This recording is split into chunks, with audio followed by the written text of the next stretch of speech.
साल था 1960, महीना था सितंबर का, जब हज़ारों अफगानी ट्रूप्स अपना रूप बदल कर आम लोगों जैसे कपड़े पहनकर पाकिस्तान के इलाके बाजौर में दाखिल हुए ताकि इसे अफगानिस्तान के कंट्रोल में ले सकें। लेकिन बहुत ही जल्द पाकिस्तान के ट्राइबल एरियाज़ और आर्मी के लोगों को इसकी भनक पड़ गई और कुछ इस तरह इन दोनों के दरमियान जंग छिड़ गई। ये जंग अलबत्ता एक साल बाद ख़त्म तो हो गई, लेकिन इसकी वजह से इन दोनों कंट्रीज़ के दरमियान ताल्लुकात बहुत ज़्यादा ख़राब हो गए। तो चलें आज की इस वीडियो में जानते हैं कि ये अफ़गानी ट्रूप्स पाकिस्तान में दाखिल क्यों हुए थे और पाकिस्तान और अफ़गानिस्तान के दरमियान इतनी ज़्यादा नफ़रत क्यों है। लेकिन वीडियो शुरू करने से पहले मेरा नाम फैज़ान रज़ा मारफानी है और आज की इस वीडियो में मैं आपका होस्ट हूँ। तो देखें, पाकिस्तान जब आज़ाद हुआ तो उस वक्त अफ़गानिस्तान इकलौती एक ऐसी कंट्री थी जिसने यूनाइटेड नेशन में पाकिस्तान के खिलाफ वोट दिया था और इसका सबसे बड़ा रीज़न था दुरद लाइन, एक ऐसी 2670 किलोमीटर बड़ी लाइन जो पाकिस्तान और अफ़गानिस्तान को सेपरेट करती है। अब पूरी दुनिया इस लाइन को रिकॉग्नाइज करती है एक्सेप्ट अफ़गानिस्तान, और यही बात सबसे ज़्यादा मैटर करती है। अब ऐसा क्यों, तो इसको समझने के लिए चलते हैं 1893 में, क्योंकि ये लाइन उसी वक्त ब्रिटिश इंडिया और एमिरेट ऑफ अफ़गानिस्तान के दरमियान खींची गई जब अफ़गानिस्तान के अमीर अब्दुर्रहमान और ब्रिटिश डिप्लोमेट मॉर्टिमर दुरन के दरमियान एक एग्रीमेंट साइन हुआ। इस एग्रीमेंट के तहत वो इलाके जो ब्रिटिश के कंट्रोल में थे लेकिन दुरद लाइन की लेफ्ट साइड पर थे वो अफ़गानिस्तान को दे दिए गए। ऑन अदर हैंड वो इलाके जो अफ़गानिस्तान के कंट्रोल में थे लेकिन दुरद लाइन की राइट साइड पर थे तो वो ब्रिटिश को दे दिए गए। अब पाकिस्तान जब बना तो यही एग्रीमेंट, यही लाइन पाकिस्तान को भी फॉरवर्ड की गई, लेकिन इस दफ़ा अफ़गानिस्तान ने इस बात को एक्सेप्ट करने से इनकार कर दिया। इंस्टेड उसने ये कहना शुरू कर दिया कि भाई पाकिस्तान का जो KPK का हिस्सा है, फाटा है, बलूचिस्तान का कुछ हिस्सा है और इसके अलावा दूसरे ट्राइबल एरियाज़ हैं, क्योंकि ये 1893 के एग्रीमेंट से पहले अफ़गानिस्तान के हुआ करते थे तो ये अफ़गानिस्तान का हिस्सा है और यहाँ पर पख्तूनिस्तान के नाम से एक स्टेट फॉर्म होना चाहिए। इस बात को प्रूफ करने के लिए अफ़गानिस्तान इतना ज़्यादा आगे निकल गया कि उसने 26 जुलाई 1949 को अफ़गानी कैबिनेट में एक रेजोल्यूशन पास की जिसके तहत उसने जितने भी एग्रीमेंट ब्रिटिश राज और अफ़गानिस्तान के दरमियान हुए थे दुरद लाइन को लेकर, जैसे कि 1893 का एग्रीमेंट हो गया, इसके अलावा 1919 में भी एक एग्रीमेंट हुआ था जिसमें अफ़गानिस्तान ने इस बॉर्डर को दोबारा रिकॉग्नाइज किया था, इन सब एग्रीमेंट्स को नल एंड वॉइड डिक्लेयर कर दिया गया। अब डेफिनेटली इस रेजोल्यूशन की इंटरनेशनली कोई भी वैल्यू नहीं थी, इसलिए ऐसा करने से ना तो अफ़गानिस्तान को कुछ हासिल हुआ और ना ही पाकिस्तान ने कुछ खोया। अलबत्ता इन दोनों के दरमियान हालात काफ़ी ज़्यादा ख़राब हो गए। अब जबकि हमें दुरद लाइन का मसला, मेन जो हमें जड़ है वो समझ में आ गई है, तो चले समझते हैं इस जड़ की वजह से कितने मसले इन दोनों के दरमियान खड़े हुए। तो सबसे पहला मसला तो वही हुआ कि अफ़गानिस्तान ने पाकिस्तान को एक्सेप्ट करने से इनकार कर दिया। इसके बाद अफ़गानिस्तान के प्राइम मिनिस्टर मोहम्मद दाऊद ख़ान ने पाकिस्तान के वेस्टर्न प्रोविंसेस, वो इलाके जहाँ पर अफ़गानिस्तान अपना क्लेम करता है, वहाँ पर फंडिंग करना शुरू कर दी, वहाँ लोगों को भेजना शुरू कर दिया ताकि वहाँ के हालात को अनस्टेबल किया जाए, जिसकी वजह से इन दोनों ममालिक के बॉर्डर पर पाकिस्तान के वेस्टर्न प्रोविंसेस में और अफ़गानिस्तान के इलाकों में लड़ाई झगड़े हुए। हालात को बेहतर करने के लिए 1954 में अफ़गानिस्तान और पाकिस्तान को मर्ज करने की, कॉन्फेडरेशन करने की भी बातें करी गई, लेकिन ये बातें ही रह गईं। और फिर साल 1955 में इन दोनों ममालिक के दरमियान ताल्लुकात अपने लोएस्ट पॉइंट पर पहुंच गए जब पाकिस्तान के प्राइम मिनिस्टर मोहम्मद अली बुगरा ने 1 यूनिट पॉलिसी अनाउंस की, जिसके तहत फाटा को पाकिस्तान के साथ मर्ज कर दिया गया। अब जैसा कि मैंने आपको वीडियो की शुरू में बताया था कि फाटा पर अफ़गानिस्तान क्लेम करता है, इसलिए इस अनाउंसमेंट पर अफ़गानिस्तान से काफ़ी इंटेंस रिएक्शन आया। काबुल में वाक़े पाकिस्तान की एम्बेसी पर हमला कर दिया गया, पाकिस्तान के झंडे को जलाया गया। अफ़गान प्राइम मिनिस्टर मोहम्मद दाऊद ख़ान ने रेडियो पर एक हेट स्पीच दी पाकिस्तान को लेकर, जिसकी वजह से बहुत से लोगों ने गुस्से में आकर पाकिस्तान के बॉर्डर पर हमला कर दिया। इसकी जवाबी कार्रवाई में पाकिस्तान ने अपने बॉर्डर क्लोज कर दिए, जिसका अफ़गानिस्तान पर बहुत बुरा असर हुआ, क्योंकि अफ़गानिस्तान एक लैंड लॉक कंट्री है और वो अपनी ज़्यादातर तिजारत और उसे दुनिया भर से जो एड मिलती थी उस वक्त भी वो पाकिस्तान के थ्रू आती थी। अब पाकिस्तान के इस रिएक्शन पर अफ़गानिस्तान को मजबूरन सोवियत यूनियन से मदद मांगनी पड़ी। मजबूरन इसलिए क्योंकि अफ़गान प्राइम मिनिस्टर मोहम्मद दाऊद ख़ान अफ़गानिस्तान को सोवियत यूनियन पर डिपेंड नहीं करना चाहते थे। बहरहाल बावजूद इसके कि इस नफ़रत की वजह से इन दोनों ममालिक को काफ़ी नुकसान हो रहा था, ख़ास करके अफ़गानिस्तान को, मोहम्मद दाऊद ख़ान रुके नहीं और फिर साल 1960 में सितंबर के महीने में अफ़गान आर्मी अपना रूप बदल कर पाकिस्तान के इलाकों में दाखिल हुई, जिसके बारे में मैंने वीडियो के शुरू में बात की। लेकिन इस दफ़ा पाकिस्तान का रिएक्शन 1955 के मुकाबले में काफ़ी ज़्यादा इंटेंस था। एक तरफ पाकिस्तान की आर्मी ने ट्राइबल एरियाज़ के लोगों के साथ मिलकर लड़ाई लड़ी, पाकिस्तान एयर फोर्सेस ने अफगान कैंप इवन जो अफगानिस्तान के अंदर थे उस पर बॉम्बिंग की, और दूसरी तरफ पाकिस्तान ने अपने बॉर्डर क्लोज कर दिए। अब मोर ओवर ये जो भी हो रहा था इसका काफ़ी ज़्यादा बुरा असर पड़ा अफगानिस्तान की इकनॉमी पर, जिसकी वजह से 1963 में अफगानिस्तान के किंग ज़ाहिर शाह के कहने पर, फोर्स करने पर मोहम्मद दाऊद खान ने रिज़ाइन कर दिया। अब इन सब चीज़ों के बाद भी गौर करने वाली बात ये थी कि 1965 की 1971 की इंडो पाक वॉर में अफगानिस्तान अपेरेंटली न्यूट्रल था, लेकिन बिहाइंड द सीन्स वो पाकिस्तान को सपोर्ट कर रहा था। एक तरफ तो इसने पाक अफगान बॉर्डर को सेफगार्ड किया, उससे किसी भी गलत इस्तेमाल होने से रोका, और दूसरी तरफ वो अफगानी जो इस जंग में लड़ना चाहते थे पाकिस्तान आर्मी के साथ उन्हें भी रोका नहीं, उन्हें भी पार्टिसिपेट करने दिया। और इसी अच्छे सुलूक की वजह से 1965 की जंग के बाद अय्यूब खान काबुल गए। इसके बाद 1971 की जंग के बाद जुल्फ़िकार अली भुट्टो अफगानिस्तान में गए, और फिर 1973 के बाद भी इन दोनों ममालिक के दरमियान ताल्लुकात ख़राब नहीं हुए। जब दाऊद खान ने किंग ज़ाहिर शाह के खिलाफ बगावत की, उन्हें वहां से ओवरथ्रोन कर दिया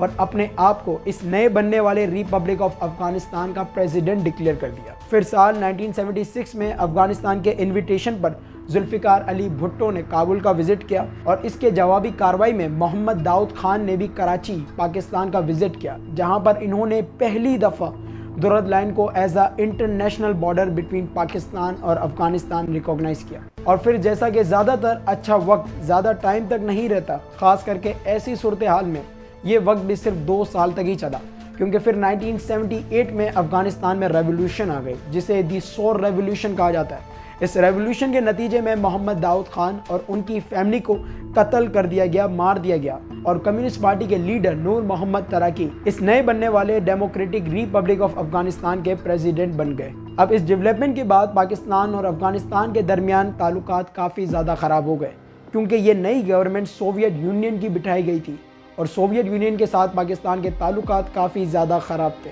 इसलिए पाकिस्तान ने उन लोगों को सपोर्ट करना शुरू कर दिया जो कि इस नई गवर्नमेंट के खिलाफ लड़ रहे थे, मुजाहिदीन। अब ये नई गवर्नमेंट वैसे ही अपने अंदरूनी इख्तलाफात और लैक ऑफ पीपल सपोर्ट की वजह से सस्टेन नहीं कर पा रही थी, हालात को कंट्रोल नहीं कर पा रही थी। पाकिस्तान की इस सपोर्ट के बाद तो बिल्कुल ही काम से गई, जिसको देखते हुए 24 दिसंबर 1979 को सोवियत यूनियन की आर्मी अफगानिस्तान में दाखिल हुई, और कुछ इस तरह सोवियत अफगान वॉर शुरू हुई। अब वैसे तो मैंने इस टॉपिक पर एक बिल्कुल सेपरेट वीडियो बनाई है, जिसके लिंक मैं इस वीडियो की डिस्क्रिप्शन में डाल दूंगा, सो इन केस अगर आपको वो वीडियो देखनी हो तो आप देख सकते हैं, लेकिन मैं आपको कहूँगा कि आप इस वीडियो के बाद देख लीजिएगा। बहरहाल इस इन्वेजन के बाद वो कंट्रीज़ जो सोवियत यूनियन के खिलाफ होते हैं लाइक अमेरिका, ब्रिटेन और पाकिस्तान, और वो कंट्रीज़ जो मुजाहिदीन के सपोर्ट में होते हैं लाइक पाकिस्तान और सऊदी अरेबिया, वो सब इस जंग में इन्वॉल्व हो जाते हैं और मुजाहिदीन को सपोर्ट करना शुरू कर देते हैं। अब इन तमाम सपोर्ट की वजह से सोवियत यूनियन ये जंग बहुत बुरी तरीके से हार रहा होता है, और अफगानिस्तान के हालात बहुत तेज़ी से ख़राब हो रहे होते हैं, जिसकी वजह से ये जंग के शुरू होने के बाद, ये जंग के दौरान और ये जंग के बाद भी बहुत बड़ी तादाद में अफगान लोग अफगानिस्तान छोड़कर पाकिस्तान में आकर रहना और आबाद होना शुरू हो जाते हैं, जिसकी वजह से पाकिस्तान में माइग्रेशन क्राइसिस शुरू हो जाते हैं।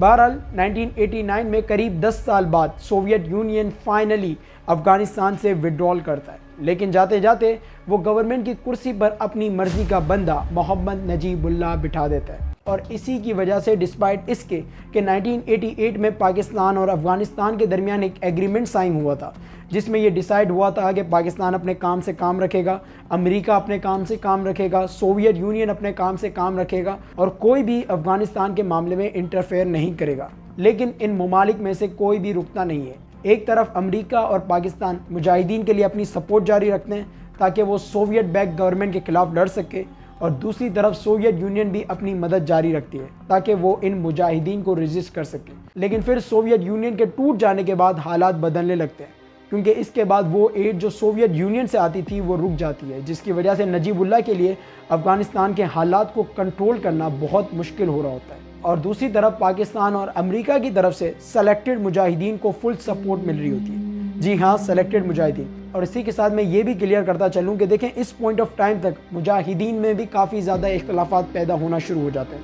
क्योंकि इनमें से कुछ मुजाहिदीन अफगानिस्तान की बेहतरी चाह रहे होते हैं, कुछ चाह रहे होते हैं कि भाई सारी ताकत उनके हाथ में आ जाए, तो कुछ चाह रहे होते हैं एक ऐसी गवर्नमेंट जो कि पाकिस्तान के कंट्रोल में हो। और फिर 1992 में ये इख्तिलाफात खुलकर सामने आ जाते हैं जब नजीबुल्लाह की गवर्नमेंट को ओवरथ्रोन कर दिया जाता है। इसके बाद एक तरफ होते हैं अहमद शाह मसूद, जो कि सबको एक साथ लेकर चलना चाह रहे होते हैं और एक आज़ाद ख्याल के होते हैं, और दूसरी तरफ होते हैं गुलबदीन अहमदियार, जो कि हर चीज़ अपने कंट्रोल में लेना चाह रहे होते हैं। और फिर इसी डिफरेंसेस की वजह से 1992 में ये जो कोलिशन गवर्नमेंट बनती है मुजाहिदीन की, गुलबदीन इसकी मजम्मत करते हैं और अफगानिस्तान के मुख्तलिफ इलाकों में बॉम्बिंग्स और अटैक शुरू कर देते हैं ताकि अहमद शाह मसूद की कोलिशन गवर्नमेंट सस्टेन ना कर सके। लेकिन इससे इन्हें कुछ हासिल नहीं होता, बल्कि इनकी पॉपुलैरिटी और ज़्यादा कम हो जाती है। और फिर 1994 में एक ऐसी तहरीक उभरती है जिसे आप हर जगह सुनते होंगे, जो कि एक टीचर मुल्ला उमर ने अपने स्टूडेंट के साथ मिलकर फॉर्म की होती है, तालिबान, जिसका मतलब है स्टूडेंट। ये तहरीक अपने शुरू होने के साथ ही बहुत ही जल्द अपनी बुलंदियों को छू रही होती है और आहिस्ता आहिस्ता अफगानिस्तान के इलाकों को अपने कंट्रोल में ले रही होती है। अब डेफिनेटली ये किसी एक मेजर हेल्प के बिना तो मुमकिन ही नहीं है,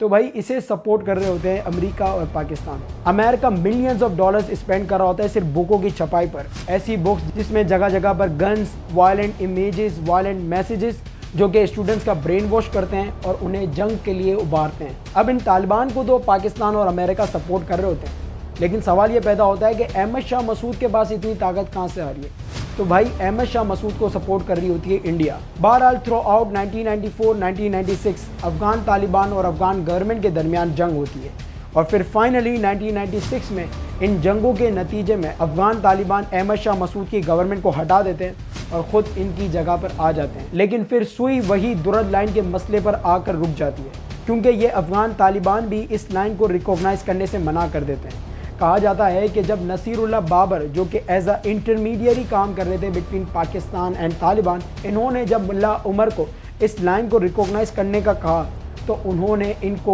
गद्दार कह दिया। बहरहाल सितंबर 11, 2001 में 9/11 हुआ और फिर इसी को रीज़न बनाकर अमेरिका अपने साथी मुल्की फोर्सेस के साथ पाकिस्तान के थ्रू अफगानिस्तान में दाखिल हुआ। इस जंग के थोड़े ही अरसे बाद अफगान तालिबान को हटा दिया गया और उनकी जगह हामिद कारज़ाई को अफगानिस्तान का प्रेसिडेंट डिक्लेयर कर दिया गया। अब पाकिस्तान ऑल्थो इस जंग में अमेरिका के साथ लड़ रहा होता है, लेकिन फिर भी इसके ऊपर इल्ज़ाम होता है कि ये अभी भी अफगान तालिबान को सपोर्ट कर रहा है। और इसका रीज़न सिंपल ये होता है, फर्स्टली कि हामिद कारज़ाई भी दुरद लाइन को एक्सेप्ट करने से, रिकॉग्नाइज करने से मना कर देते हैं, और दूसरी तरफ हामिद कारज़ाई का झुकाव इंडिया की तरफ ज़्यादा होता है। बहरहाल इस जंग के बाद एक तरफ पाकिस्तान में अफगान मुजाहिदीन की तादाद बढ़ रही होती है और दूसरी तरफ पाकिस्तान में टेररिज्म बहुत तेज़ी से फैल रहा होता है। और फिर 2007 में एक नाम उभर के सामने आता है, तहरीके तालिबान पाकिस्तान, जिसका मकसद होता है एक तो फाटा को अपने हाथ में लेना, पाकिस्तान के खिलाफ जिहाद करना और अफगान मुजाहिदीन को अमेरिका के खिलाफ सपोर्ट करना।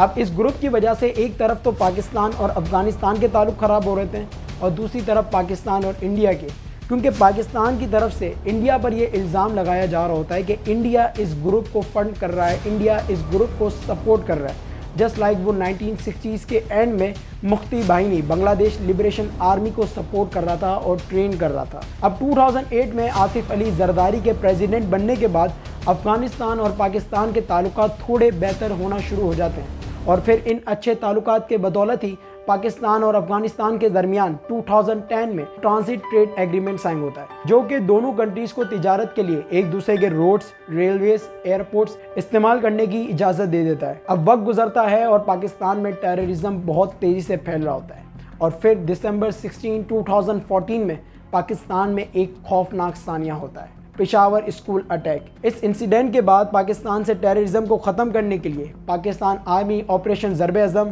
ऑपरेशन रद्दुल फसाद लॉन्च करती है और पाकिस्तान से टेररिज्म को वाइप आउट कर देती है। इसके अलावा साल 2017 में पाकिस्तान और अफगानिस्तान के दरमियान क्रॉस टेररिज्म को रोकने के लिए, इलीगल एक्टिविटीज़ को रोकने के लिए पाकिस्तान की गवर्नमेंट दुरद लाइन पर फेंसिंग करने का हुक्म देती है। अब जैसा कि मैंने आपको बताया कि अफगान गवर्नमेंट इस दुरद लाइन को रिकॉग्नाइज नहीं कर रही थी, इसलिए इसकी वजह से इन दोनों कंट्रीज़ के दरमियान ताल्लुकात काफ़ी ज़्यादा ख़राब हो जाते हैं। अब ताल्लुकात को बेहतर करने के लिए और अफगानिस्तान की डिपेंडेंसी इंडिया पर कम करने के लिए, क्योंकि उस वक्त अफगानिस्तान इंडिया के बहुत ज़्यादा करीब हो रहा था, 2019 में पाकिस्तान और अफगानिस्तान के दरमियान की पैक खैबर पास इकोनॉमिक कॉरिडोर के नाम से एक एग्रीमेंट साइन हुआ, जिसके थ्रू ये डिसाइड किया गया कि एक ऐसा रोड बनाया जाएगा जिससे अफगानिस्तान को सीपेक से कनेक्ट कर दिया जाएगा। और फिर इस एग्रीमेंट के कुछ ही अरसे बाद अफगानिस्तान में एक मेजर डेवलपमेंट आ गई, जब अमेरिका ने ये डिसाइड किया कि वो अफगानिस्तान से निकलेगा और अफगानिस्तान को तालिबान के कंट्रोल में दे देगा।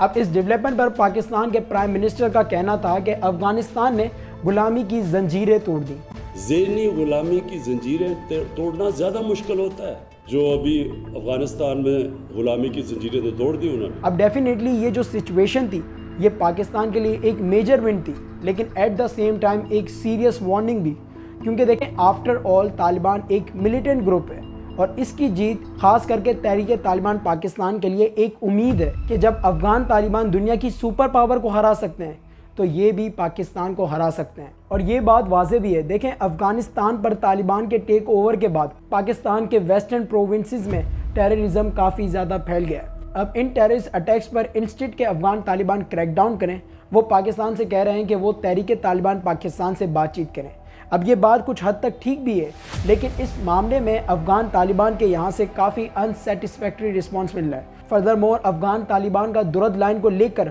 वही मौक़िफ़ है जो कि इनसे पहले आने वाले लोगों का था, यानी ये भी इस लाइन को रिकॉग्नाइज नहीं कर रहे, जिसकी वजह से हम देख रहे हैं कि पाकिस्तान और अफगान बॉर्डर पे काफ़ी ज़्यादा क्लैशेस हो रहे हैं। अब ओवरऑल थ्रो आउट जो इन दोनों कंट्रीज़ के दरमियान ताल्लुकात रहे हैं, पाकिस्तान ने पिछले 40-50 सालों में जो किरदार अफगानिस्तान में अदा किया है और अफगान महाजरीन का सिलसिला जो इतना ज़्यादा बढ़ गया है पाकिस्तान में, ख़ास करके कराची में, इन तमाम चीज़ों की वजह से इन दोनों मुल्कों के दरमियान काफ़ी ज़्यादा नफरत पाई जाती है। लेकिन एट द सेम टाइम मैं ये भी कहता चलूँ कि अभी भी काफ़ी ज़्यादा लोग हैं बॉर्डर के इस पार भी और उस पार भी जो आपस में एक दूसरे से बहुत मोहब्बत करते हैं और एक दूसरे की काफ़ी रिस्पेक्ट भी करते हैं। बस अभी हालात कुछ ऐसे हैं जिसकी वजह से नफरत वाला एलिमेंट ज़्यादा देखने को मिल रहा है। इन द एंड मैं इसी उम्मीद के साथ अपनी वीडियो को एंड करता हूं कि जो अफगानिस्तान में मसले चल रहे हैं और अफगानिस्तान और पाकिस्तान के दरमियान मसले चल रहे हैं वो हल हो जाएं। अगर आपको ये वीडियो अच्छी लगी हो या फिर इससे आपको कोई नॉलेज मिली हो तो इसे लाइक कीजिएगा। अगर आप आने वाले वक्त में भी ऐसी ही इन्फॉर्मेटिव वीडियोज़ देखना चाहते हैं तो मेरे चैनल को सब्सक्राइब कीजिएगा। अल्लाह हाफिज़।